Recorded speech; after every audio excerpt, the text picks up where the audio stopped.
I tried a Hardcore Nuzlocke of Pokémon Anil on Radical mode. This game has been dubbed the ultimate Kanto experience, and here's why. It has Pokemon from Generation 9, Mega Evolutions, and every regional variant. After naming myself Knight and our rival Blue, we can set the difficulty. Radical mode makes this game incredibly difficult. It adds extra Pokemon to all the boss fights and gives them OP items like Life Orbs and Assault Vest. It also adds crazy movesets with plenty of coverage, making every gym leader a force to be reckoned with. There's a reason they give you a warning when you pick this mode. This game also has a built-in Nuzlocke mode, and I'll be playing a Hardcore Nuzlocke with these rules. If a Pokemon faints, it is considered dead and must be permaboxed. I can only catch the first Pokemon I find on each route. Make sure to pause the screen right now to read all the extra rules. Professor Oak offers us 4 starters. I've tested them all and found Bulbasaur to be the strongest overall. It's decent against Brock and Misty, and its bulky Mega is worth waiting for. Pikachu's the runner-up, but I've never kept it alive enough to see its Mega form. That's right, this game also has custom Mega Evolutions. Our rival of course picks Charmander, and we quickly win our first battle. After making our way to Viridian City, we encounter Leaf, the second rival of this game. She seems to be unconfident and nervous about becoming a trainer, so to help her out, I take her to Oak's lab, where all 3 of us receive a Pokédex. And now the Nuzlocke will actually begin. We catch a Pidgey in Pallet Town and name it Nitrogen. It's not the best encounter here, Rattata easily takes that spot, but with its Mega being available early on, it makes this a solid encounter. Our next encounter is Mankey on Route 20, and this is probably the best encounter on this route. Having a fighting type for Brock is almost a necessity, and not to mention Annihilape is available in this game.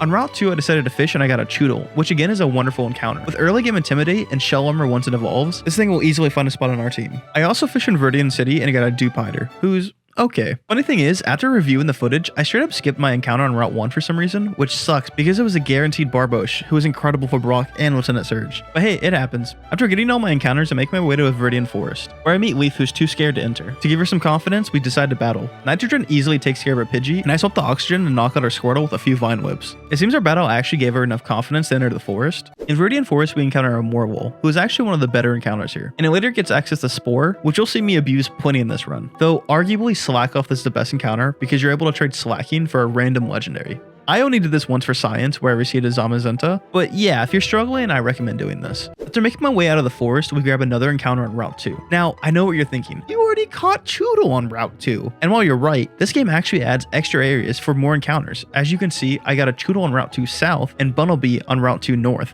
Oh yeah, did I not mention this game was translated from Spanish to English? Well, it is. You'll see a few more minor mistakes like this, so keep that in mind for later. Speaking of extra encounters, in Petalburg we grab ourselves a Lillipup. It's not a bad encounter here, but Elekid or Machop are definitely better options, especially since they gave Machamp a Mega form in this game. But hey, another Intimidated user isn't bad either. We also pick up the old Amber for later, and then make our way to talk to Brock, who we find in the museum. Before we can challenge him to a battle, 2 Team Rocket members bust in trying to steal some fossils. Boy, did they choose the wrong time to do that. In a fit of rage, Brock rips off his shirt all anime style, and the 2 of us quickly send the criminals running. It seems our skills impressed Brock, so he made his way back to the gym, awaiting our battle. But before that, we actually find Norman, the normal type gym leader, from the Hoenn region. Yes, this game actually has all the Hoenn gym leaders, but I don't end up battling them all because this game is hard enough. I do, however, battle Norman, who actually isn't that hard. And after beating him, he gives us a few plates that raise our Pokemon's IVs. Okay, now it's time to face the first major hurdle in this game. Brock's team consists of Dwebble, Tyrunt, Bonsly, and Onix. At first glance, this team might not seem so hard, but here's where the problems start to show. The level cap for this gym is 14, so none of the starters evolve, and every encounter available also stays in their first form. The next major problem is Brock's coverage. Dwebble can easily take out any of your grass types if you're not careful. I found the easiest way to handle it is with a strong water or fighting type. Next is Bonsly, and oh man, did Bonsly throw me through a loop in the first run of this game. With Sturdy, a Miracle Seed, and Trailblaze, it easily takes out any water type you foolishly send its way. And like every Pokemon on Brock's team, it has Bulldoze, making Bulbasaur and Oddish risky switches. This basically leaves your grass option down to Morwol. And next we have Tyrunt. On top of resisting water and grass moves, this thing has sheer force and it's holding a Dragon Fang. Its Dragon Breath will chunk even the tankiest mons you have available at this point.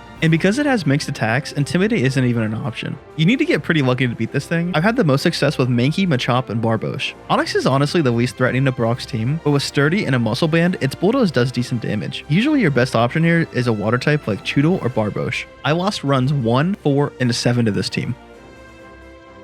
Side note, because this game is translated, it means the documentation for all the boss fights are not. So after my first 2 runs, it was blatantly clear that I'll need to translate most of the boss fights of this game. If you want to use any of that documentation, it's in the description below. Now, back to the run. I decided to start with Dewpider. Normally Barbosh is the best option here, but we get why that's not going to happen. Boron is able to tank a Rock Tomb thanks to the single Charty Berry you're given for this fight. I got a lucky roll, and with that, Dwebble fell to a single bubble. Next comes Bonsly, but lucky for me, I got Morwol. He tanks a Rock Tomb, and the AI misplays and uses Bulldoze. I'm able to get an Absorb off, dealing almost half and healing Morwol, and then we repeat this one more time, taking out Bonsly. But now Tyrunt comes out. But again, this run is different. I've got Mankey. Lead easily tanks a Rock Tomb and then blasts Tyrant with a crit Karate Chop. Tyrant does massive damage with a Dragon Breath, but our Citrus Berry heals us back up and we finish Tyrant with another Karate Chop. Without Morlo and Mankey, this fight would have been very, very different. Now all we have to do is take out Onyx. I swapped the Choodle to lower his attack, so now he's able to tank 2 Bulldozes from Onyx and even gets him to 1 HP after using Water Gun. Choodle is in crit range here, but I decided to risk it instead of swapping. And lucky for me, it pays off. With the first gym beaten, the run now truly begins. With the level cap raised, I evolve Oxygen in the Ivysaur and Nitrogen in the Pidgeotto. After battling my way through Route 3, we meet our next encounter, Badoo. Honestly, a solid pickup, no complaints here. But now we can talk about the best encounter in this game. Arguably the best Pokemon for any Nuzlocke. That's right, it's Magikarp. And the creators were nice enough to make the Pokemon Center a named location, so he was a freebie. And on top of all that, this Magikarp is the best I could ever hope for. Jolly nature and some really high IVs. I immediately force feed 15 candies to Zinc and evolve him into the mighty Gyarados. With high damage, solid bulk, and few weaknesses, Gyarados is already incredible, but Game Freak gave this monster the best ability any young Nuzlocke could ask for: Intimidate. Blend all this together and you have a force to be reckoned with. Throughout this entire run, he's my comfort pick to lead with into almost any fight. As long as you avoid electric types, he's perfect. But enough talk about this giant danger noodle. In Mount Moon, we encounter Grubbin, arguably the worst encounter here. You'd much rather a Drillbur, Onyx, or Paris. Mount Moon is also where you encounter the Dawn for the first time. This is the guy who will trade you Pokemon based on your Pokemon stats, so trade him a Slacking if you want to break the game. I decided to allow myself only 1 trade per run, so I trade Dewpider and receive a Wyna in return. After progressing through Mount Moon, we find this game's first added area, an outside part of Mount Moon with different encounters, hidden items, and a place to heal. It's also where we encounter our rival Leaf for the second time. She warns me about Team Rocket, and after a quick battle, she decides to sneak past them. After progressing a little further, we find this nerd, and I battle him and grab a fossil we'll never use. And right before we can leave, we run into a blue-haired Team Rocket member who introduces himself as Archer, a commander of Team Rocket. I'm not gonna lie, this battle is boring, so I'm gonna skip it, but don't worry, he'll show up again later. He tells me they found the fossils they were looking for and then leaves. And with that, we finally made it to Cerulean City.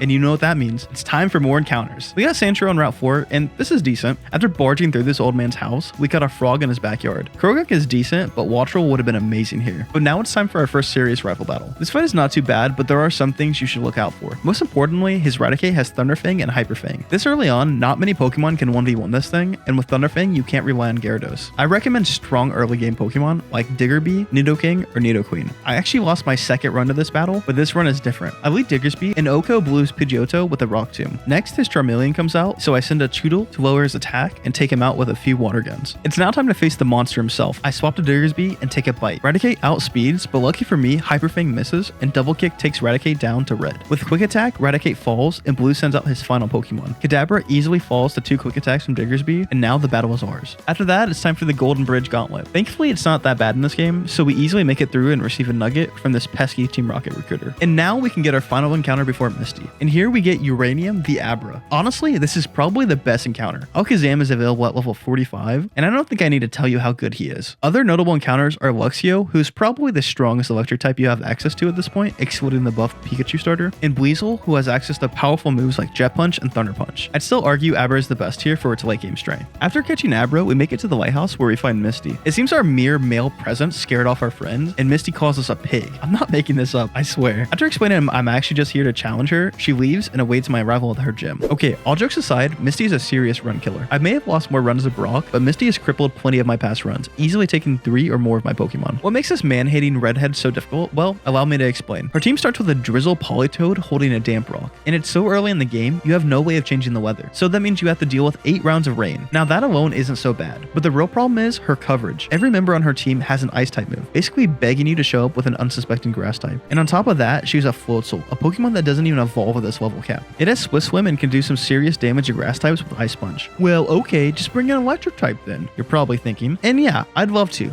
But there's only 4 available at this point in the game, and most of them are pretty lackluster. Elekid has pathetic stats, Charjabug is too slow to get anything done reliably, and then there's Luxio, probably the best option of the 3, and yeah, it has Intimidate, but half of our Pokemon have Flip Turn. Really, the only viable option here is to start our Pikachu with its buff stats. It's pretty strong here, and I definitely recommend it if you're struggling with Misty. But if you're like me and playing for the late game, you'll need to get lucky here. I led Charjabug expecting a Mud Shot, but I got incredibly lucky here, and for some reason the AI uses Flip Turn, swapping in Floatzel, and Tin gets a crazy roll on damage, and on top of that, a paralysis. But even with that, Floatzel still outspeeds, and I decide to sack Tin, making that our first death of the run. I wish I could say you'd be missed, but you're pretty useless. With Politoed out, I send in Wobbuffet and use Mirror Coat, doing solid damage. I get greedy and go for another Mirror Coat, but Politoed switches the Floatzel using Flip Turn, so I waste my turn. I decide to risk my blue blob and use Counter. Floatzel again uses Flip Turn, and then Politoed falls to the counter. Floatzel comes out again, and I swap to Carbon, lowering its attack. Even at -1, it deals massive damage. I use Bite, and it swaps again, this time bringing out Seadra. So I send in Roselia. I get super lucky again and dodge an Icy Wind. Mega Drain brings Seadra down to red and fully heals Roselia. Roselia dodges a crit and finishes Seadra off. Floatzel comes out again, and I decide to stay in hoping for Floatzel to get its first paralysis, but it doesn't, and Florine falls to an Ice Punch, making that our second death of the run. Honestly, 2 small prices to pay to get past this battle. I send in Zinc to clean Floatzel up with a Bite, and out comes Misty's final Pokemon, Starmie. Zinc does massive damage with Bite, but gets confused from a Water Pulse. Thankfully, Zinc shows why he's the GOAT and powers through, ending this godforsaken battle. With Misty beaten, we get our second badge, and we can finally move on to the mid-game. On Route 5, we encounter Vulpix, which is hands down the best encounter here. And no, it's not because of drought. In this game, you can actually trade for most of the starters, so once we get a Firestone, we'll be able to trade Ninetales for a Charmander. On Route 6, we actually go for a guaranteed Paris. I never thought I would say that, but this game taught me that Parasect is actually usable. Spore is amazing, and its bulk is decent for this stage of the game. After making it to Vermilion City, I pick up an Eviolite, which is crazy good. If you don't already know, it gives an unevolved Pokemon a 50% boost to both with defensive stats. We also grab a Drillbur as our Vermilion encounter, and a Sizzlipede on Route 11. Both are solid encounters. And finally, we grab Diglett from Diglett Cave. After expanding our roster, we make our way aboard the SS Anne and encounter Blue and Leaf, who seem shocked to see us. After catching up, we meet a strange Team Rocket member and decide to go searching for the rest. We find Ariana, a high-ranking member in Team Rocket. Blue holds off the people while I take care of the boss. Zinc crushes her Merca with a bounce, and then I swap to Carbon to lower her Absol's attack. Carbon gets Absol low with a few Rock Smashes, but I decide to swap to Silicone and finish it off with a Headbutt. After that, she sends out Arbok, who is actually a Poison Dark in this game, which is fun. Silicone does a little bit of damage, but I decide to swap back to Zinc to lower its attack, and then I finish it off with a bounce. Her final Pokemon comes out, and it's a Whirlpeed, which uses freaking Iron Defense and stalls the heck out of me, but I'm going to be able to finish it off with a few Flame Wheels, eventually. Their leader defeated, Team Rocket runs away, and the captain even thanks us himself. He also gives us a Woodcutter. Yeah, this game completely removed HMs, so this is cut. After that, Lieutenant Surge busts in, screaming about Team Rocket being on the ship, and the captain tells him he's a little late, and he blames it on his nap. Also, I found some leftovers in the trash can. Kinda gross, but also amazing. Before facing the gym, I make a little detour and go grab Bulldoze from Diglett Cave. And just like that, we can now face the sleepy war vet himself, Lieutenant Surge. Lieutenant Surge starts with an Electrode, who sets up an electric terrain. And on top of that, it has Reflect and Light Screen, which lasts 8 turns thanks to the light clay it's holding. Surge also has a Kill Wattrel, Air Balloon Magneton, and a Grass Knot Raichu. But worst of all, he has a Life Orb Galvantula. At this point in the game, Life Orb is way too strong. To make things worse, it has Volt Switch like all of his Pokemon, Signal Beam, which is massive damage, and a Giga Drain. This thing can one-shot any ground type you have access to at this point, bearing Nidoking and Nidoqueen. But once again, this run is just built different. I decided to start Sandslash because she has access to the Drill Run, making her the only Pokemon I have who has a chance to one-shot Electrode. And lucky for me, Electrode uses Signal Beam instead of Reflect. So Copper gets confused, but the luck doesn't stop there. He hits through confusion, and like that, Surge is one Pokemon down. Now it's time to face the godforsaken Galvantula. I decided to swap to Sodium, who resists Giga Drain by 4 times. I then pivot to Doug Trio and decide to sack him after getting off chip damage with a Sucker Punch. Now I can send Sodium back in for a guaranteed one-shot with Flame Wheel. Surge sends in Kill Wattrel, so I swap to Calcium, who can take him out with a Rock Tomb Quick Attack combo. Or a crit, that works too. Surge then sends in Raichu, and to thank Calcium for his amazing performance, I decide to sack him, giving him a clean swap to Sandslash, who can live a single Grass Knot and takes Raichu out with a Drill Run. The plan was to sack Sandslash as well, because I really won't be needing it after this fight, but I get greedy and I swap the Lead, who can easily take a Mirror Shot. Well, that sucks. I was really hoping to show off Annihilate, but yeah.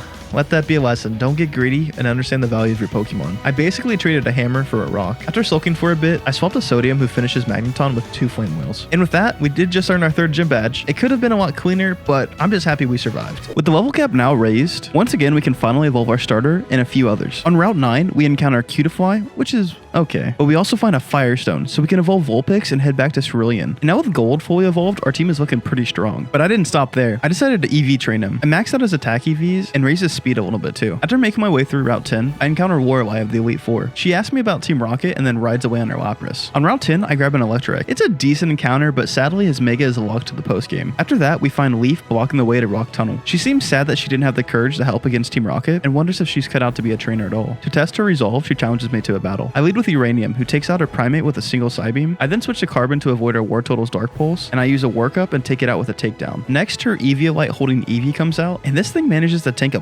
+1 Rock Smash, but Carbon's able to take it out with a second one. And to end the battle, I switch to my Nectric, who takes out her Noctowl with 2 shockwaves. I almost feel bad for her, but hey, this is a Nuzlocke. Leaf's feeling pretty down, but to our surprise, Lorelei was eavesdropping. She actually gives Leaf a few words of encouragement too. In Rock Tunnel, I caught Potassium the Teddiursa, which is an S tier encounter, because in this game, you can get Ursaluna at level 45. Fun fact, this is actually my first time using any Hisui Pokemon. So I was rushing my way through Rock Tunnel, and unfortunately I lost my Parasect to a Rock Slide from a random trainer's Excadrill. This was a pointless loss, and sadly now we're down to 1 Spore user. But after that, we make it out, and now we're on the south side of Route 10. We also encounter a strange Cubone who seems to want us to follow him. On Route 8 and 7, we get some really cool encounters. We get Growlithe and Mischievous, who's now a Ghost Fairy type in this game. After this point, I won't be going over every encounter. This video is already long enough. In the Game Freak building, we find this lady who can change our Pokemon's ability for a small mushroom. We are going to abuse the crap out of this. And now with all that out of the way, we can finally challenge Erika, the grass powerhouse. Now in the base games, Erika is usually a pushover, but like all the gym leaders in this game, she's a menace. She leads with a Tangrowth who sets up a grassy surge and has decent coverage. But the real problem starts with her Assault Vest Sudowoodo. Yeah, a rock type. This thing has Wood Hammer and Fire Punch for great coverage, and on top of that, it has Stab Head Smash. This thing is no joke. Her Vileplume isn't too bad, but it's holding a power up for a 1-turn Solar Beam, and her Asui Lilligant can do some crazy damage with its Focus Sash High Jump Kick. But her true ace is Mega Sceptile. That's right, she is the first Mega of this game, and boy is it a strong one. Grass Dragon is a great typing, and it also has a base stat of 145 in speed and special attack. At this stage of the game, this thing is a monster, especially considering the lack of ice type encounters. And keep in mind, you can't Mega Evolve at this point in the game. But hey, lucky for me, we've gotten some incredible encounters this run, so let's get started. So this game's so hard, I've planned everything out. I lead with Pidgeot and one-shot Tangrowth with an Air Slash. Or not. Yeah, this happens a lot. I would calc things and they just wouldn't be true, so be careful. I think some of the Pokemon might be buffed in this game, but I have no way of knowing for sure because of the language barrier. So Tangrowth survives and Erika swaps it out to Sudowoodo. I in return send out Toxicroak, who does decent damage and causes her to swap again at Tangrowth, who surprisingly survives a Brick Break, but luckily falls to Sulphur's Poison Touch. Also, thanks to Erika swapping so much, we were able to stall off the Grassy Surge. She then sends Sudowoodo back out, and Sulphur takes it out with a Brick Break and Poison Touch combo. Now it's time to deal with the real threat. I swapped the Sodium, who should have been able to take care of Mega Sceptile, but I get a little unlucky and she uses Scale Shot, which hits 4 times, doing way too much damage. I decide I have to sack Sodium for a free switch of Neon, and this weird little fairy does massive damage with the Bug Buzz. Erika then swaps again, so Lilligant goes down to half health from a Bug Buzz as well. Neon then finishes the job with a critical Dazzling Gleam. I decided I want to play extremely safe here, and I actually sack Sulphur. He really isn't needed after this, but more importantly, it allows me to get a free switch to Pidgeot, who almost takes out Vileplume, but for some reason Erika switches again, and it gives us a free kill on Sceptile, and a free kill on Vileplume once it comes out again. Honestly, I don't even think I played this fight that well. The AI just kept throwing with its horrible switches. But hey, I'm not complaining. We just got ourselves the Rainbow Badge. On my way to gamble, I met the Cubone from earlier, and it seems he wants me to go into the casino. So I battle my way through Team Rocket, and Ursaring evolves into Ursaluna. Man, this 2D model is so good. After fangirling over my 4-legged bear, I found Team Rocket's leader, Giovanni. Archer tries to stop me, but his master sends him away in shame. And now it's time to face the big bad himself. But before that, Cubone shows up and Giovanni threatens to make a trophy out of him. This man is a menace. Giovanni leads with a Persian that flinches Potassium, but my big bear didn't like that. He crushes Persian with a Brick Break and then smashes through Giovanni's Rhydon with 2 bulldozes. But Potassium's not done yet. He tanks a Heat Wave from Honchkrow and socks him with a mean Ice Punch, taking it out. Giovanni then sends out Kangaskong, so I let Potassium get some rest and I swap the Zinc. Zinc does massive damage with Aqua Tail, but gets paralyzed from Body Slam. But thankfully I planned for that and heal it with a Lumberry. But then Aqua Tail missed, so we got paralyzed again. I tried. I then switched to my creepy Mushroom Man, and again I get lucky. It puts Kangaskong to sleep with Effect Spore. After that, she takes Kangaskong out with Giga Drain. Giovanni then sends in his final Pokemon, and I swapped a Silicone who takes Giovanni out with a single Liquidation. As an apology for underestimating me, Giovanni gives me the Self Scope. So with that, I make my way to the Pokemon Tower to help out our Cubone friend.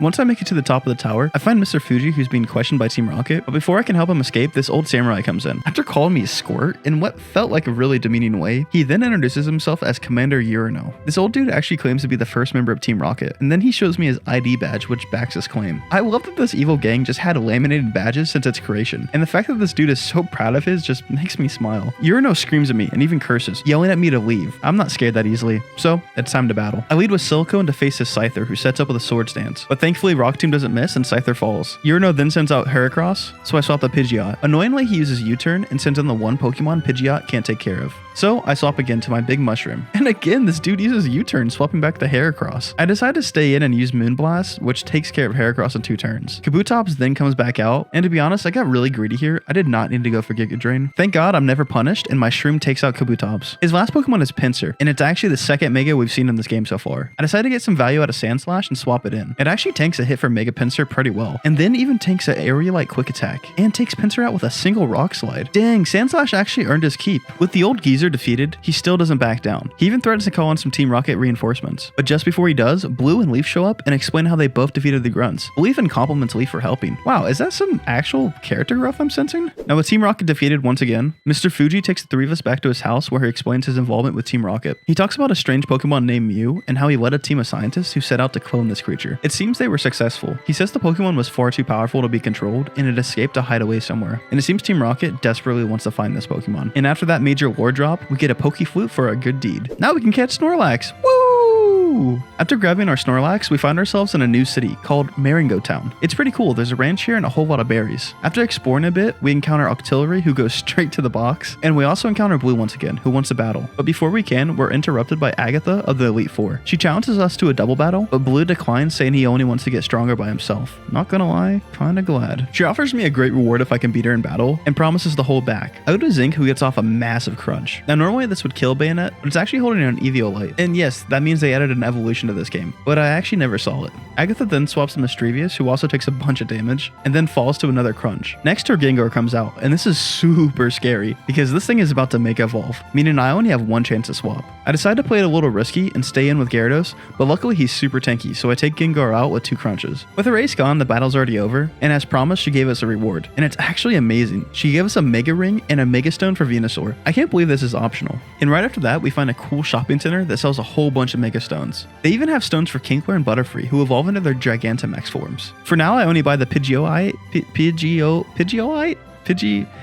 the Pidgey Mega Stone. Now, this is the second serious rival fight. There's no over-leveling for this fight because of how close she is in levels to Koga. And on top of that, she has a really strong team. She leads with a Life Orb Primeape, and this thing does some insane damage with close combat. Her Noctowl isn't really a problem, but it can set up with Calm Mind, and has Hypnosis, so it's not useless. She also has an Evolution depending on the starter you picked. For me, it's a Jolteon. This thing has Volt Switch, Signal Beam, and Shadow Ball. Her Blastoise has Hydro Pump, Dark Pulse, Ice Beam, and Aurora Spear. Yeah, this thing actually has a crazy moveset, so be careful. And I almost forgot her last Pokemon. She has a Defiant Eviolite Bisharp. Yeah, I lost run 5 to this guy after swapping in Arcanine. But hey, I learned what Defiant does. This time I lead with Uranium, who OHKOs Primeape with a Psychic. I was expecting her to send in Bisharp, her Dark type, but she then sends on Jolteon. So I swap the Sandslash and take it out with an Earthquake. Wow, Copper is really getting some use. She brings out her starter, so I do the same. Oxygen tanks an Ice Beam and then 2 shots Blastoise after Mega Evolving. Leaf then sends out our Noctowl, so I swap the Copper. Nope, not that Copper, but the other one. Yeah, I just realized I reused the name and both were used in the same fight. Remind me to use a different naming theme next time. But back to the battle. Copper 2 does a surprisingly low amount of damage and almost falls to Psychic. So I Volt Switch into Fermium, formerly known as Carbon. Yeah, I also renamed this dude because I thought Carbon sounded cooler for the Eevee that I'd never used. Look, I'm good at sacking Pokemon, not naming them. So anyways, Leaf swaps out Noctowl for Bisharp. So I swap to Potassium, who crushes Bisharp with a single Brick Break, and then takes out Noctowl with an Ice Punch. And with that, Leaf is defeated, but this time she takes the loss gracefully. She also warns us that the next 4 gyms are much harder than the ones before, and yeah, she's not joking. On Route 18, we grab a Wish Cache, which is an amazing encounter. I mean, it's a really good typing and a decent Pokemon, but more importantly, it gives us a guaranteed Dratini in the Safari Zone. So with that, we grab Platinum the Dratini, the Surf TM, and some old man's wedding ring. I decided to bring the old dude his wedding ring, and he gives us the Lens of Truth, a key item that's actually required to challenge the gym. It also gives us access to TM Strength, which is 100 damage and 100 accuracy rock move, though it only has 5 uses and lowers both defenses. We also take a stop at the exotic Pokemon shop, and they transform our Arcanine into the Sui Arcanine. This model is so good. With all the side stuff out of the way, it's time to finally face the 5th gym. This fight has a few features, like the statues you need to find to answer Koga's quiz. And if you get any questions wrong, your Pokemon start the battle poisoned. I was hoping to abuse Guts here, but I never did. But on top of all that, this is a double battle with Koga and Janine. If you didn't know, with double battles, the AI becomes harder to predict, and their team's no pushover. They start with Dragoledge and a Selgor. One sets up Toxic Spikes, and the other outspeeds any Pokemon that can take it out in a single hit. They also have an Assault Vest Drapion with knockoff, a Choice Specs Greninja with a Protean ability, and their aces are Crobat and Mega Beedrill. And both have Protect to stall you out because obviously you've gotten poisoned by this point in the fight. Oh yeah, did I mention I only ever found a single Pecha Berry in this game? Like, no joke, the only berries I found that you can buy are the ones that reduce super effective moves. And like, that's really nice, but come on. I didn't actually lose a run to this battle, but this battle crippled my 6th attempt, leaving me with only 1 Pokemon. So remember how I bought that Mega Stone for Pidgeot? Yeah, that was just for this fight. I start Pidgeot and Snorlax. I was expecting the super effective Focus Blast on Snorlax, so I use Protect. But like I said, double battle AI is a little weird, so Pidgeot takes a huge hit. But after Mega Evolving, Nitrogen takes a Selgor out with an Air Slash. Next, Drapion comes out, and this thing is a serious problem. I decided I have to double target it, and it almost works, but Air Slash and high horsepower just isn't enough. Lucky for me, Poison Jab doesn't kill, and Dragonwood uses Toxic Spike again. Knowing how strong this Drapion is, I actually decided to sack Pidgeot here. Nitrogen takes him out with an Air Slash, but it falls to Muddy Water. Now, I don't think this was the best play, but I did learn my lesson, and Pidgeot, even with its Mega form, falls off after this fight. Snorlax also gets off good damage with high horsepower, and then Greninja comes in, so I sent out Neon, whose only purpose is to take out Greninja. Neon gets a powerful Pollen Puff off on Greninja, but then gets double targeted and falls. Silver finishes the job with Body Slam, and I send out Nickel, who's ready to face the Mega Beedrill they send out. Silver tanks the Drill Run, and Nickel squashes Mega Beedrill with a Flare Blitz. And Dragonwood finally falls to a Body Slam from Silver. With their final Pokemon out, I swap Silver for Potassium, and I take Crobat out with a Stab Strength. And as easy as that, we just got our 5th badge. After leaving the gym, Janine gives us some secret tea to bribe the guards to let us into Saffron City. But before progressing the story, I decide to backtrack and finally grab my bike. And now that I can make my way through Cyclone Road, we find Vigil, the leader of the biker gang. This guy's pretty tough. He even has a Mega Charizard X, and that's actually the exact reason we're battling him. After beating him, he gives me his Mega Stone. And now that Max Attack EV Charizard is complete, with a big boost to our team, I decide to make my way to Silph Co, where we find Blue trying to stop Team Rocket's takeover. After a little bit of arguing, Bruno of the Elite Four actually shows up, and instead of helping, this dude just starts meditating. Like, I get he could probably tell me and Blue are strong trainers or something like that, but like, seriously, this dude's just gonna take a nap during a hostile takeover?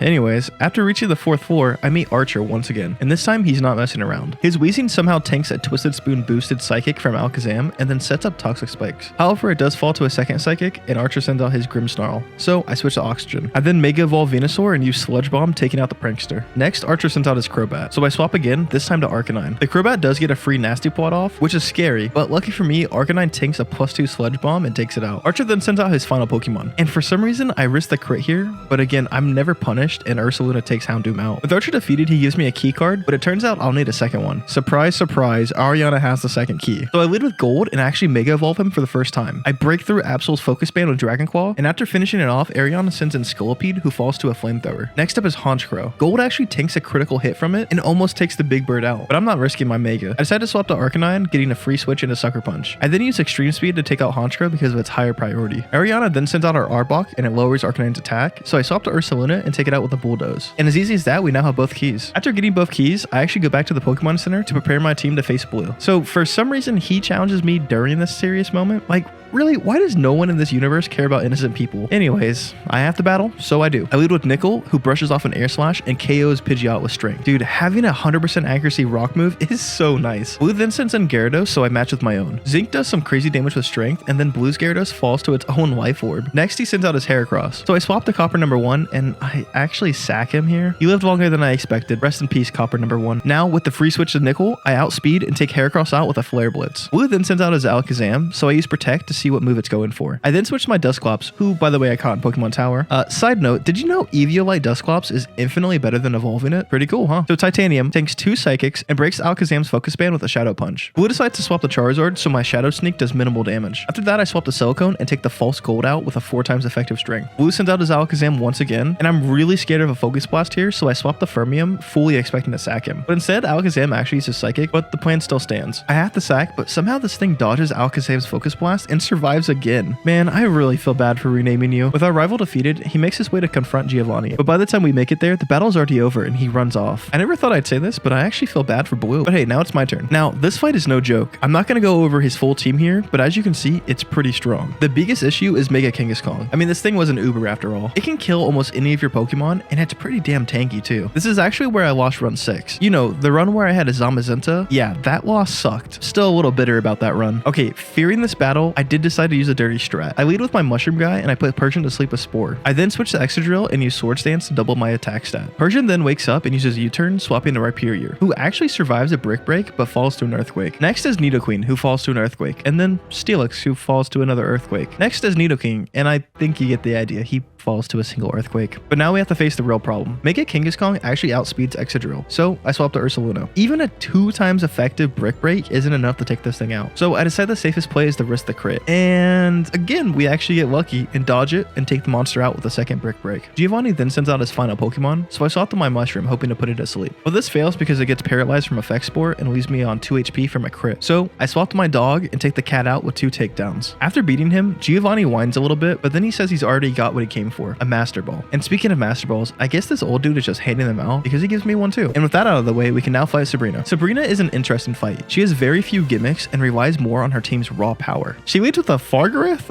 I don't know how to say that, but it sets up Psychic Surge. It's also holding a Light Clay and has the moves Reflect and Light Screen. Its high HP stat makes it difficult to kill in a single turn, so the best case scenario here is it hits you with one of its powerful moves. Next up is Armor Rogue, and this thing is so cool. Can we just talk about its 2D model? I love this thing, but on top of that, it's also a menace. It's holding a Life Orb and it has moves like Expanding Force and Armor Cannon, which will leave most Pokemon extremely low, if not unconscious. On top of that, it has great coverage with Aurora Spear and Shadow Ball. She also has a Choice Scarf Pure Power Metachan who can smash through your entire team. Now, Sigilyph is probably her worst Pokemon, and that's saying a lot. This thing offers decent bulk and solid damage. Speaking of bulk and damage, she also has a Metagross, and it's holding an Assault Vest, so good luck taking this thing out anytime soon. And her final Pokemon is a Mega Alakazam. I don't think it needs to be said, but I will anyways. Nothing you have access to at this point in the game can outspeed this thing, and its damage is incredible. With 175 base special attack, this thing is going to knock out 90% of the Pokemon you can swap out to. So yeah, you'll need a solid game plan coming into this fight. I think I must have gone through 10 different plans before I settled on this, and I'm still not that proud of it. It's kind of risky. I settled on using setup moves again. I lead with the Mushroom, but unfortunately Sabrina's able to set up a Reflect before I put her Pokemon to sleep. So I have to stall as many turns as I can. I confuse it while it's sleeping, and then I do some chip damage with Giga Drain. After that, I decide to play it safe and use Spore for when it wakes up. And like that, Psychic Surge is already gone from the field. Now, there's only 4 more turns of Reflect. I do one last Giga Drain, which gets it the red, and then spam Spore until I put it back to sleep. With only 2 more turns to go, I swap to Gyarados and use 2 Dragon Dances. And now with +2 attack and speed, Zinc can now sweep her entire team with Crunch. Now I know I just made that look extremely easy, but if she had just swapped at all, this whole plan would have fallen apart. So I did get a little lucky here. So after running through her team, we now have the 6th badge under our belt, and now it's time to move on. As we leave, I find Leaf outside the gym waiting for me. She actually gives me a Surf mount from Professor Oak, and now we can finally use Surf. So before progressing, I will grab a few items that have been locked before water until now, like the Life Orb and some powerful TMs. And now with the level gap raised once again, I evolve Platinum and a Dragonite. I give this lady a small mushroom, and she changes Platinum's ability to Multiscale. Yeah, Platinum is now a monster. If you didn't know, Multiscale halves the damage of any attack whenever Platinum's at full HP, so it's a perfect thing to swap into. And speaking of monsters, I actually went back to Celadon City and met up with Erika. After talking with her for a bit, these bikers showed up and challenged us to a battle. We beat them, but they're a bunch of sore losers, so they destroy the flowers she came out to admire. And in a blind fit of rage, she, I'm not really sure, I guess I blocked it out. She then bribes me with a TM, so I'm keeping my mouth shut. So yeah, after that,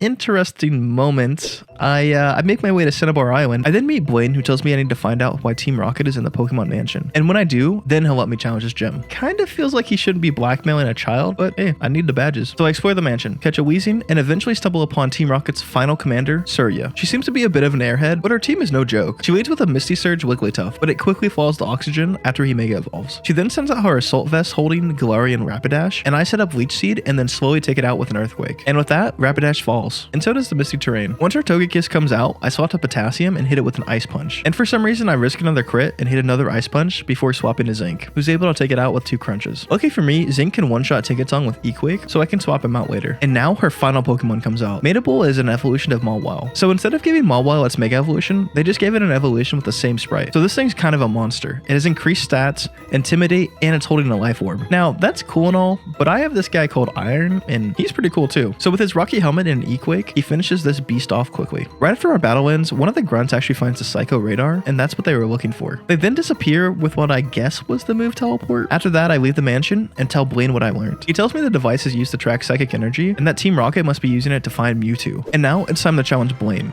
the second strongest gym leader in Kanto, and the Master of Fire. Blaine, like the rest of the gym leaders, begins with a weather condition. This time it's set up by a Torkoal who's holding a Heat Rock. It also has the moves Stealth Rock, Solar Beam, and Earthquake. After you deal with that tanky turtle, you have to deal with a Life Orb, Sheer Force Darmanitan, a White Herb, Shell Armor Tartantor, and an Assault Vest Typhlosion, all while the sun is up. Even if you're able to change the weather or stall the 8 turns, he has a Fire, Grass, Sunflora in the back who has Drought and another Heat Rock. And then there's his final Pokemon, Mega Houndoom. It has the ability Solar Power, which raises its already high special attack stat to 210. And then on top of that, it still has the Fire Boost from the sun. This fight can get pretty scary, so it is best to get an early advantage. And so that was my plan. I hope you guys like setup moves, because it's not getting old anytime soon. I lead with Zinc, and I set up 2 Dragon Dances. While Torkoal sets up Stealth Rocks and uses Lava Plume, getting a burn. Lucky for me, this game gives you one Ross Berry, so the burn goes away. And now we begin the sweep. Side note, Lava Plume has a 30% chance of burning, so I had about a 9% chance of most likely losing this battle. Not the best odds, but I didn't know that until afterwards. But hey, this is the God run, so I'm never punished. After sweeping through Blaine's entire team with Zinc, we received the Volcano badge, and Blaine asked us to meet with Bill to stop Team Rocket. So we hop on his boat, and he takes us back to his place, where we find Blue and Leaf are waiting for us. Blue still seems pretty salty about losing to Giovanni, but before he can complain anymore, Professor Oak shows up, and Bill catches everyone up on Team Rocket's most recent activities. It seems that Team Rocket has been spotted near Cerulean Cave, so that's where we're headed. After battling a few Rocket Grunts, we get our encounter for the area, and it's Chimecho. Yeah, this area has some amazing encounters, like Aggron, Matang, or even Grimmsnarl. But no, we get Chimecho. After complaining about my stupid looking light bulb, I make it deeper into the cave where I find Blue, who just lost the two commanders. But this time I'm proud of him. He doesn't back down, and he says he's ready to risk it all. But before he can show it, Leaf shows up and begs him to let her help him. And surprisingly, he does. And the two of them actually hold off the commanders, so I can go after Giovanni. I love that this game gave our rivals actual character growth. Even if it is simple, it's better than anything Nintendo has ever given us. And I'm loving it. Now, with our friends behind us, we move on and face a commander of our own. And this time, she's got help. Too bad for her, it wasn't another commander. So we easily take the two of them out. After defeating her for the second time, she decides to give up on Team Rocket and actually leaves for good. After that, we find ourselves in this new area called Cerulean Forest. It's so cool. I love this area. I mean, tell me this doesn't look amazing. But what's even more amazing is we get another encounter here. It means I have a second shot at something amazing like Matang. But no,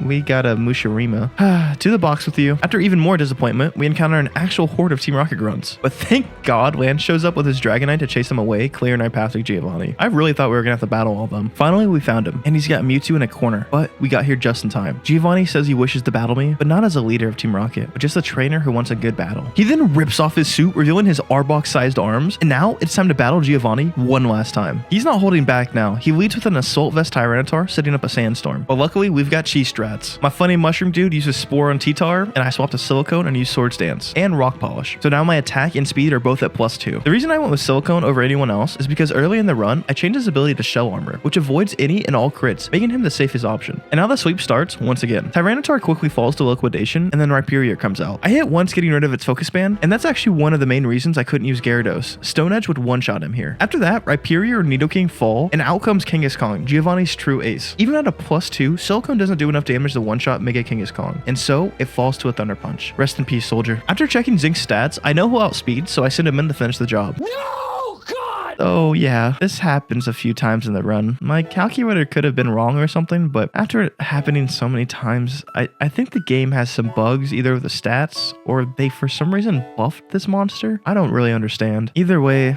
Zinc is dead, and honestly, this was a huge loss. Zinc carried me through this entire game. It was always my comfort pick. Doesn't feel right that I couldn't bring him to the end of the game, but hey, that's a hardcore Nuzlocke for you. I have to move on. I decided to send in Titanium, and boy does he live up to his name. He eats an Earthquake and a Thunder Punch, taking this monster out with a Brick Break and avenges our fallen teammates. In hindsight, this was always the best option for Kangaskhan, regardless of the speeds being wrong, so I'll take full credit for my loss. Giovanni isn't done yet though. He sends out Nidoqueen, and Titanium takes one hit and gets off a Confuse Ray. This allows my Wishcash to get a free switch in, and he does massive damage with an Earthquake. Now for some reason the AI makes another horrible switch. This time it sends Excadrill in after it saw Wishcash use Earthquake, so it falls down to red. The thing actually manages to get an Iron Head off, but then falls to my Rocky Helmet damage. And then it's Nidoqueen again, but she falls to another Earthquake. After defeating Giovanni's strongest team, he sits and reflects on his defeat, and even considers giving up for good. But before that, a Grunt shows up and catches us in Ariodis' web. The Grunt actually says his name is Proton, which is a nice nod to the second gen. After sending the Grunt away, Giovanni apologizes to us. He says he thought he could accept his defeat with honor, but he can't. He's gone too far and done too much to stop now. And so he does it. He captures Mewtwo with the Master Ball he stole from Silph Co, and like that, it looks like all is lost. He orders Mewtwo to take me out, and he even says he'll think about this until the end of his days. But right before the brainwashed Mewtwo can take us out, Blue's Pidgeot swoops in and saves us. Blue swallows his pride once again and asks me to help stop Giovanni once and for all. But before we can, he gives Mewtwo this weird armor that enhances its power and Giovanni's control over it. It's now time for a true boss battle, with Blue at our side. I try to put Mewtwo to sleep with Spore, but it seems it reflects almost any status condition. Before I even saw it coming, Mewtwo used Flamethrower, taking my Mushroom Man out. Rest in peace, buddy. You did good. Now it's time to take this thing out. I send in Titanium and start spamming Shadow Sneak. But man, this thing is a tanky monster. Lucky for me, Blue's Heracross hits a crit Mega Horn and does massive damage. And even better than that, Mewtwo either focuses on Blue's Pokemon or uses Aura Spear on my Ghost type. After slowly chipping Mewtwo down, we finally knock Mewtwo out. And after that, I actually get a message from the game telling me that this Giovanni fight doesn't count towards the Nuzlocke. And while I get why they would do this, I can't do that. Zinc, Silicone, and my Mushroom Boy are all unusable by my standards. But man, was it tempting to take the easy way out. After defeating Mewtwo, Giovanni is taken away to be put on trial, and Mewtwo escapes human control. And while this might feel like the end, it's not even close. After receiving Rock Climb, I decided to explore what's left of the region. I grabbed the Choice Scarf in Seafoam Cave, and the Choice Band in Cinnabar Volcano, also a Darmanitan. And our last stop is the Power Plant, where I expertly avoid all the Pokemon and make my way to Zapdos. Now, I know Legendaries are cheap, and someone's gonna complain, but hey, I've shown how hard this game is. I'm giving myself any and all advantages I can that fit into every rule I set for myself at the beginning of this video. And like some cruel cosmic balance bullcrap, I lose oxygen trying to grab the choice specs. Yeah, a damn Electrode stopped me from escaping and then exploded. Honestly, I would trade Zapdos for my starter any day, but that's not how the rules work. Losing oxygen and zinc so close together really broke my spirit. Those two were the pillars of this run. Rest in peace to my bulky boys. But the show must go on. So it's time to head to the 8th gym. And if you haven't already figured it out, Giovanni's not the gym leader. It's actually the old guy, Urano, and he's the bug-type master of Kanto. Before battling us, he says that this will be his last battle before retirement. And maybe it's a good thing Team Rocket has come to an end. Times have changed after all. Now, I'm going to be honest with you. This battle isn't as hard as some of the other challenges we faced. Bug-types aren't exactly the strongest type in this game, and really his team hasn't changed too much. But that doesn't mean you should underestimate him. He still has an Eviolite Scyther, Speed Boost, Life Orb beyond Mega, Flame Orb, Guts, Heracross, and of course his Mega Pinsir. And now it's time to set up again. I send out Gold and Mega Evolve him. I then use Swords Dance, and with all the EVs he has in speed, he should outspeed Urano's entire team. And luckily the calcs actually worked this time. So he does. He takes everyone out and only takes damage from a priority move. With Urano defeated, we earn the Silph badge, and now we move on to the Elite Four. Now one small detail I love is that they decided to cut the rival battle on Route 20. I always thought it was weird that you face Blue right before fighting him again as a champion. Instead of a battle, we find Blue talking to the commanders of Team Rocket, and they say they're going to flee to the Johto region to start over. Honestly, not really sure why we didn't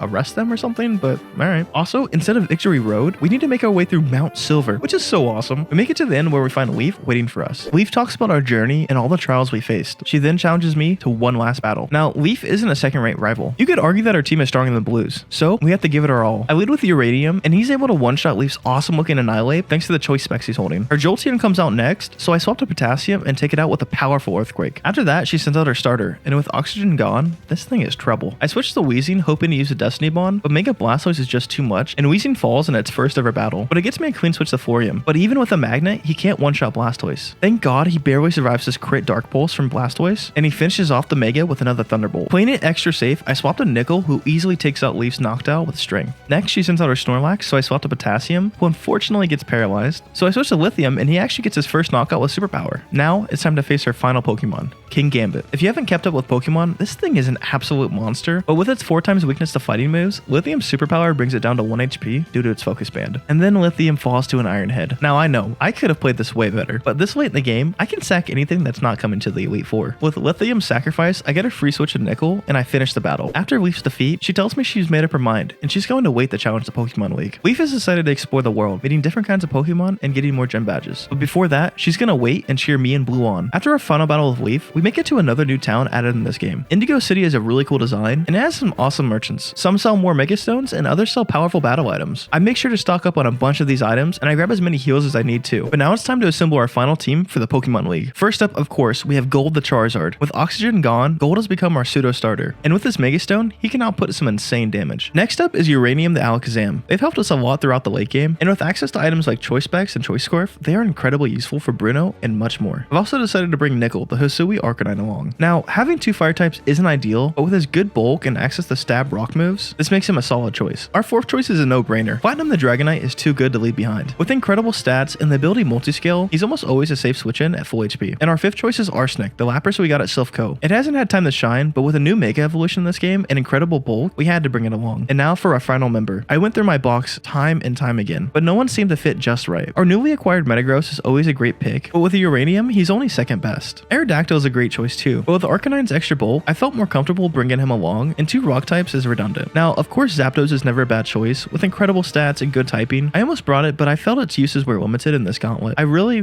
wanted to bring Potassium along for this challenge. He's an incredible Pokemon with reliable bulk and high damage. I just didn't feel confident bringing him along. Maybe if I had it Flame Orb. After going through all my choices, I remembered something. I never got my encounter at the casino, so I rushed over, spent a fortune, and I bought Krypton the Scyther. I then quickly evolved into Scizor, and I grabbed his Mega Stone in the Safari Zone. With our final team assembled, we only have one last thing to do. In Saffron City, I checked out the fighting dojo, and it turns out you can EV train your Pokemon here incredibly efficiently. Kinda wish I knew that earlier on, but that's okay. So, with this game being so hard, I decided to EV train. I wasn't able to give everyone perfect EVs, but it's gonna make a huge difference for the Elite Four. With the weight of 8 runs on our back, and all our preparations complete, we assembled our team and trained them to their max potential. It's now time to face our final challenge, the Pokemon League. First up is Lorelei. With her water and ice type Pokemon and Gen 9 hail mechanics, Lorelei is a serious challenge. She leads with an Aureus to set up hail and Stealth Rocks. She has a Titan with Life Orb and Slush Rush, so good luck outspeeding this giant snowball, and of course you know it has good coverage with moves like Earthquake and Liquidation. Now her Jinx is probably the weakest Pokemon on her team, but with Lovely Kiss and Nasty Plot, this thing can set up on you quickly. Her Weavile is of course incredibly quick, and with Life Orb and Sword Stance, you can easily get swept here. She also has an Assault Vest Thick Fat Mamoswine in the back, so be careful with that. And her final Pokemon is Mega Lapras. With the ability Refrigerate and a huge boost to her base stats, this thing is a monster. All of my planning came down to facing this thing late in the battle, and you might have guessed, we're abusing setup strats once again. But with Snow replacing Hail in this game, her Pokemon are incredibly bulky, so this is why I opted for Scizor. I Mega Evolve Scizor and use Sword Stance while she sets up Stealth Rocks. After that, I break her Focus Band with Iron Head and get super lucky with a flinch. She then makes a really bad switch and Titan falls to a Bullet Punch. Krypton easily takes out Mamoswine, Aureus, and Weavile. Unfortunately, her Lapras came in just a little earlier than I hoped for, but I planned for this. I use Brick Break, taking her down to a sliver of HP, and I get paralyzed. After that, Lorelei makes another bad switch, and Jinx falls to a Bullet Punch. And I can't believe it, Krypton hits through paralysis once again, and takes out Lapras with a Bullet Punch. And like that, Lorelei of the Elite Four is defeated, and we move on to our next challenge. Bruno, even more so than Lorelei, is usually a joke, but this isn't your normal Bruno. He finally evolved his Onix into a Steelix, and slapped a Life Orb on it for good measure. His Hitmonchan has all the elemental punches, and Hitmonlee has moves like Stone Edge and Blaze Kick. He also leads with Hawlucha, which is holding a Power Herb and just hoping to crush someone with a turn 1 Sky Drop, which in turn will trigger his Unburdened ability. He also has a Lucario holding a Focus Sash, and it can set up with Nasty Plot and devastate your entire team. And last but not least is his Mega Machamp. With the ability No Guard, newly acquired ground typing, and a massive boost to its stats, you're in big trouble if this thing hits you with the Dynamic Punch before you can take it out. But luckily I planned for this as best as I could. I lead Gold and set up a Sword Stance. I decided to wait to Mega Evolve so I can keep my resistance to fighting moves. But lucky for me, Hawlucha uses Sword Stance too, and then after that, Gold one-shots Hawlucha and Hitmonlee with Dragon Claw. And then Steelix comes out. Now this thing's defense stat is so high that even at +2 and max EVs, Gold can't take it out with any of his physical moves. So I had to Mega Evolve, and funny enough, a Flamethrower was enough to take it out. Now Machamp comes out, and here's where things get really scary. I taught Gold Fly just to deal with this absurd Mega, but this would actually be one of my biggest blunders. So yeah, it turns out I didn't really understand how the ability No Guard worked, and Gold falls to a guaranteed knockout from Earthquake. Okay, in my defense, I've never had to play around this ability. I thought things like Dig and Fly would be exceptions, but I was wrong, and that's actually the fun of these challenges. I'll never forget how the ability works now, so at least I learned something. I am sad that it took Gold to figure it out, but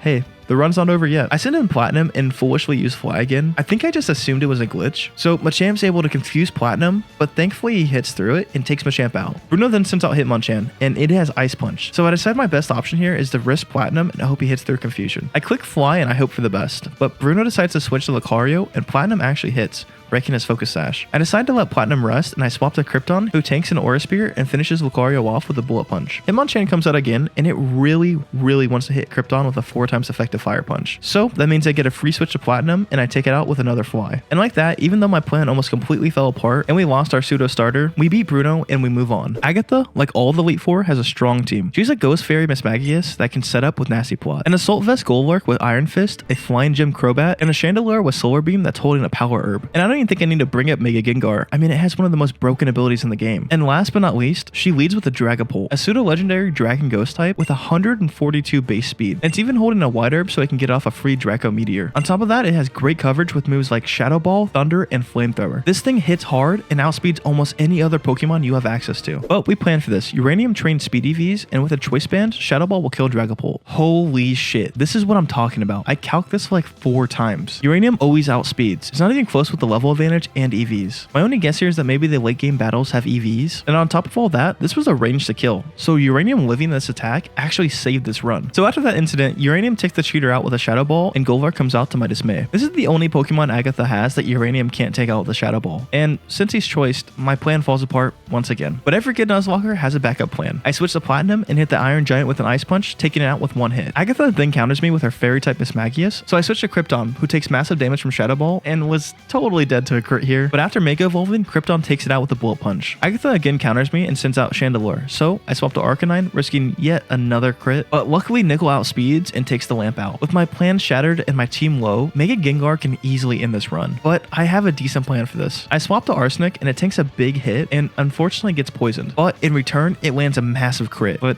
sadly, that doesn't change the situation, and I decide to sack Arsenic. It allows me to get a free swap to Krypton, and I take Gengar down with a Bullet Punch. But we're not done yet though. Agatha sends out her Crobat, and I swap the Nickel, where I have to yet again risk another crit. But Nickel with his Choice Scarf outspeeds Crobat and takes it out with one hit. And like that, we somehow survived our battle with Agatha and move on to Lance. Lance's team is obviously strong. With 3 Pseudo Legendaries and a Mega Evolution, I don't feel the need to go into any more detail. And with Gold gone, this fight gets a lot harder for us. I loot with Platinum, and he tanks a Dragon Claw thanks to his multi-scale ability. This allows me to set up a Dragon Claw, so Platinum now outspeeds and Oko's Salamence with an Ice Punch. And then Lance's Kingdra also falls to a Dragon Claw. Lance then sends out his Mega Ampharos, and Platinum's able to take it out with a single Dragon Claw. And he does the same to Hydreigon. But with the Life Orb he's holding, his HP has gotten too low, and I have to swap to Krypton once Lance sends out Haxorus. Krypton's able to tank a Dragon Claw, and he uses Swords Dance after Mega Evolving. At +2 attack, Haxorus falls to an Iron Head, and Lance sends out his ace, Dragonite. I go for a Bullet Punch and bring up low half HP, and lucky for me, it wastes a turn using Dragon Dance. And with one more Bullet Punch, we actually win the fight. And somehow the run is still going. We beat Lance the Dragon Master. He tells me Blue won right before me, and all the Elite Four shows up to watch our battle. Even though Lance says that this is very unprofessional, the others say that they have to see this battle. Blue greets us at the top of the Pokemon League, and before we can battle, Professor Oak shows up. He tells Blue no matter who wins, he's proud of us both. And it never mattered how strong of a trainer Blue became, Oak was always proud of him. This is a much sweeter speech than the vanilla games. Blue has just one last thing to say. This battle is between the 2 strongest trainers in the world. I guess he hasn't seen that many maps, but hey, I'll give it to him. And now it's time for the final battle of this run against Blue, the champion. I'm not going to go over this team. You've seen it before, and it's gotten even stronger. So let's see who comes out on top. I keep the Life Orb on Platinum and go for another Dragon Dance. And thanks to Multiscale, the damage he takes is minimum. At +1 speed and attack, he outspeeds and takes Pidgeot down with the Dragon Claw. Blue sends out his Tentacruel, and it desperately wants to hit an Ice Beam, but it's outsped and falls to an Earthquake. Blue's Heracross comes out next, but it quickly falls to a Dragon Claw from Platinum. Blue decides to send out his Ace early, and his Charizard Mega Evolves, setting up the Sun. But I plan for this. I click Strength, and I take the Fool's Gold out with a 4 times effective hit. Next, his Rhyperior comes out, and here we have to sack Platinum. Earthquake will never KO here thanks to Solid Rock, so sadly Platinum falls to a Sun-boosted Fire Punch. I decide to send in Krypton and Mega Evolve him, taking Rhyperior out with a Bullet Punch. Blue sends out Alakazam, and Krypton gets incredibly lucky, dodging a Focus Blast, and then breaks through its Focus Sash. And like that, the fight is ours. Alakazam falls to another hit, and Blue is defeated. Oak says some sweet words, and then we finally enter our name and record our team. This game was amazing. The story was great, and it had actual character growth and interesting changes. And the challenge was the greatest I've ever faced, and I loved it. Thank you guys so much for watching. If you made it to the end of this massive video, I love you. And if you want to play this game yourself, make sure to check out the description below.